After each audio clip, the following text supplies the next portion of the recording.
Halo, perkenalkan nama saya Bunga Dewi Tarumsari. Saya di sini ingin menjelaskan tentang intangible asset atau aset tidak berwujud. Nah, di sini ada karakteristik berikut garis besar pembahasannya. Yang pertama, diidentifikasi. Aset tidak berwujud harus dapat diidentifikasi secara terpisah. Ini berarti aset tersebut dapat dipisahkan dari entitas atau timbul dari hak kontraktual atau hukum. Yang kedua, kekurangan keberadaan fisik. Karakteristik paling jelas dari aset tidak berwujud adalah tidak memiliki bentuk fisik atau substansi fisik. Ini berbeda dengan aset berwujud seperti tanah, bangunan, atau mesin. Yang ketiga, bukan aset moneter. Aset tidak berwujud bukanlah aset moneter, yang berarti nilainya tidak dalam bentuk uang tunai atau klaim untuk menerima sejumlah uang tunai. Nah, di sini ada beberapa jenis aset tidak berwujud. Contohnya yang pertama terkait pemasaran. Terkait pemasaran ini termasuk merek dagang, nama domain internet, dan nama perusahaan. Contohnya adalah logo, merek yang dikenal luas. Yang kedua, terkait pelanggan. Terkait pelanggan ini termasuk daftar pelanggan, hubungan pelanggan, dan database pelanggan. Daftar pelanggan yang dibeli merupakan contoh aset ini. Yang ketiga terkait dengan artistik, yaitu meliputi hak cipta untuk karya sastra, musik, atau artistik. Contohnya adalah hak cipta atas sebuah lagu atau buku. Yang keempat terkait kontrak. Aset ini timbul dari hak yang ditetapkan dalam kontrak seperti lisensi, franchise, atau izin. Contohnya adalah lisensi siaran radio. Yang kelima terkait teknologi. Ini mencakup paten dan rahasia dagang. Paten memberikan hak eksklusif untuk suatu penemuan, sementara rahasia dagang adalah informasi yang memberikan keunggulan kompetitif. Yang keenam ada goodwill. Goodwill adalah aset tidak berwujud unik yang timbul dari akuisisi bisnis lain. Akan dibahas lebih lanjut di slide selanjutnya. Nah, di sini ada contoh aset tidak berwujud. Green Market AG mengakuisisi daftar pelanggan surat kabar besar seharga 6 juta pada tanggal 1 Januari 2022. Pasar hijau berharap untuk mendapatkan manfaat dari informasi secara merata selama periode 3 tahun. Catat pembelian daftar pelanggan dan amortisasi daftar pelanggan untuk setiap tahun secara garis lurus. Nah, di sini ada tanggal 1 Januari 2022.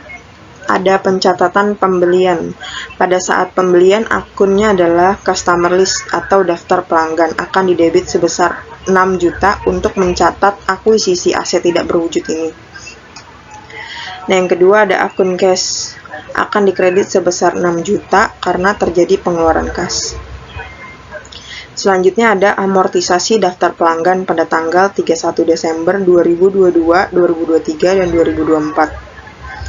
Aset tidak berwujud dengan masa manfaat terbatas harus diamortisasi. Dalam kasus ini, 6 juta akan diamortisasi secara garis lurus selama 3 tahun.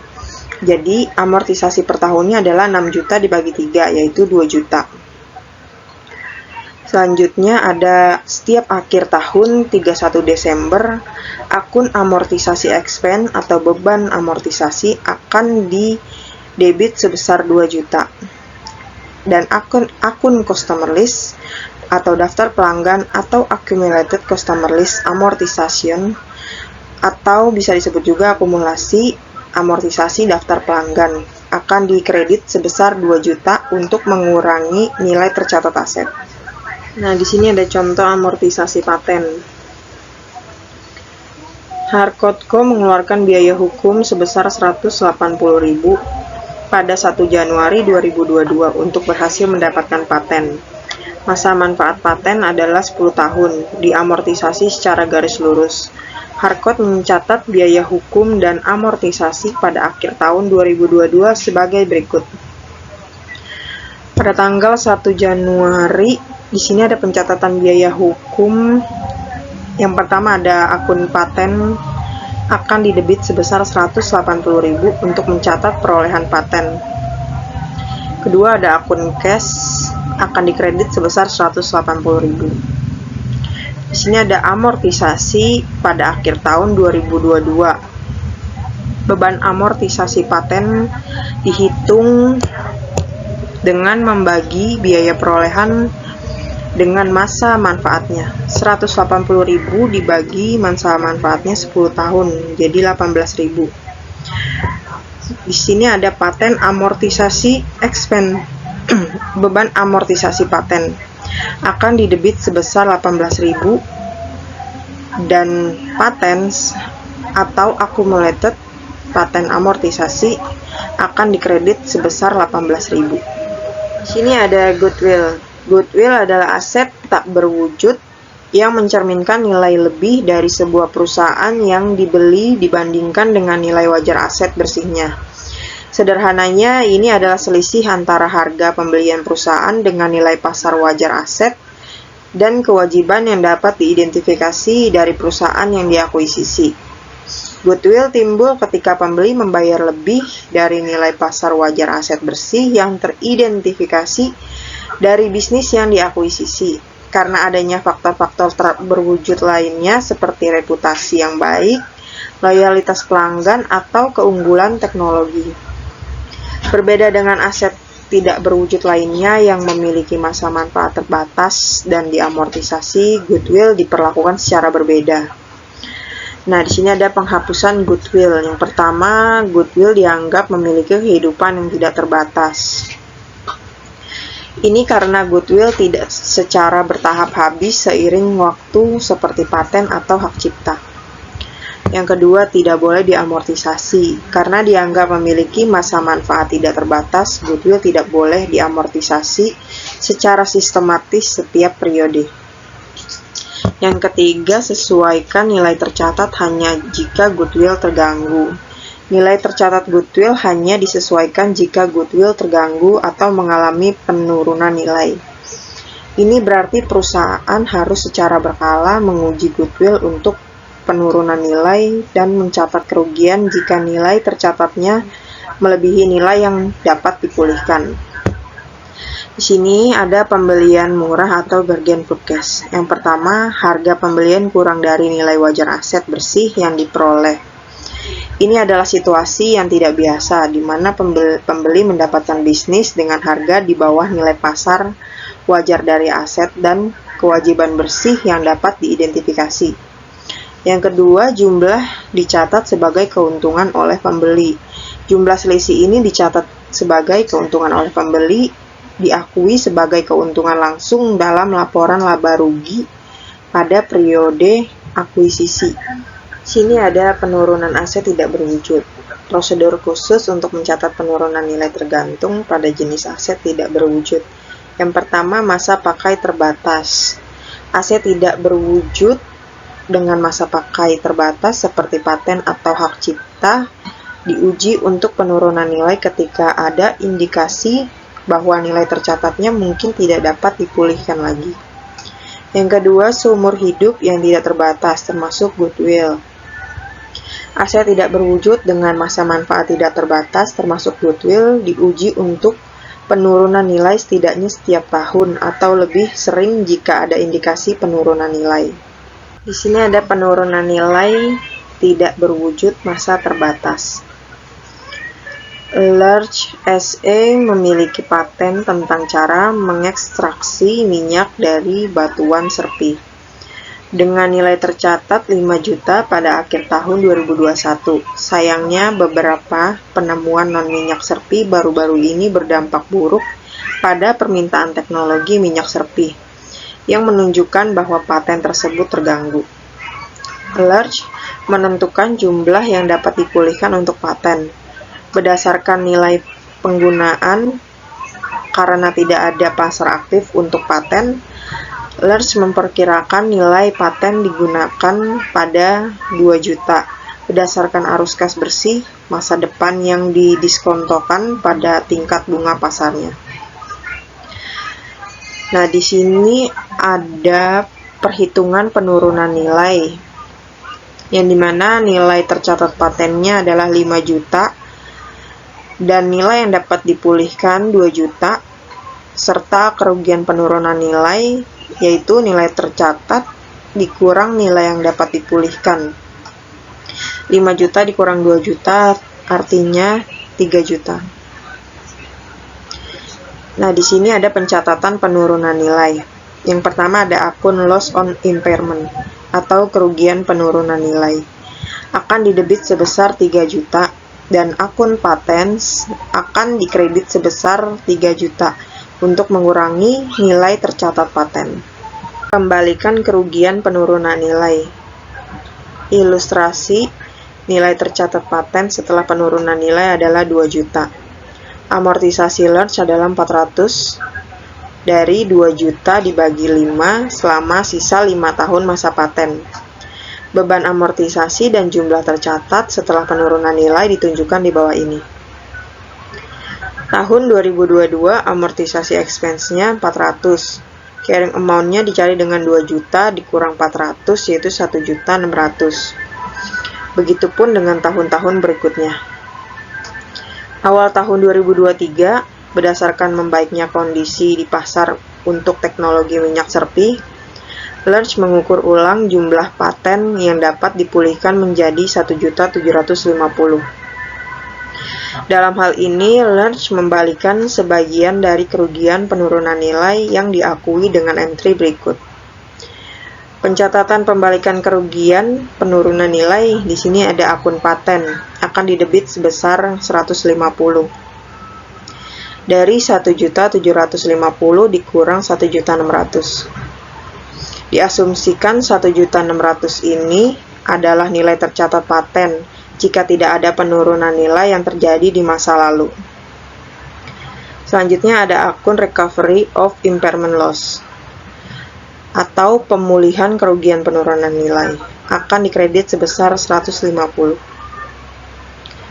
Pemulihan kerugian penurunan nilai dilaporkan di bagian laba rugi lainnya dari laporan laba rugi. Nilai tercatat paten sekarang adalah 1.750.000 dari 1.600.000 ditambah 150. Dengan asumsi sisa umur paten adalah 4 tahun.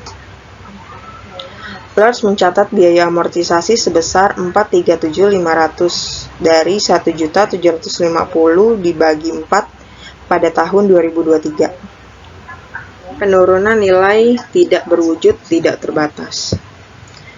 Ilustrasinya ada Arkon Radio membeli lisensi siaran seharga 2 juta. Lisensi dapat diperpanjang setiap 10 tahun. Arkon Radio telah memperbarui lisensi dengan GCC 2 kali. Dengan biaya minimal. Karena mengharapkan arus kas bertahan tanpa batas waktu, Arkon melaporkan lisensi tersebut sebagai aset tidak berwujud dengan masa tidak terbatas. Baru-baru ini, GCC memutuskan untuk melelang lisensi ini kepada penawar tertinggi, alih-alih memperbaruinya. Berdasarkan lelang lisensi serupa baru-baru ini, Arkon Radio memperkirakan nilai wajar dikurangi biaya untuk menjual. Jumlah yang dapat dipulihkan. Lisensinya menjadi 1.500.000. Perhitungan penurunan nilainya, yang pertama ada nilai tercatat lisensi sebesar 2 juta. Dan nilai yang dapat dipulihkan sebesar 1.500.000. Serta kerugian penurunan nilai yaitu 2 juta dikurang 1.500.000 yaitu 500. Pencatatannya akun ada loss on impairment akan didebit sebesar 500 dan lisensi akan dikredit sebesar 500. Penurunan goodwill. Colbuy AG memiliki 3 divisi. Perusahaan membeli 1 divisi, Prit Product. 4 tahun lalu seharga 2 juta. Sayangnya Prit Product mengalami kerugian operasional selama 3 kuartal terakhir. Manajemen Colbuy sekarang sedang meninjau divisi unit penghasil kas untuk tujuan pengujian penurunan nilai tahunannya.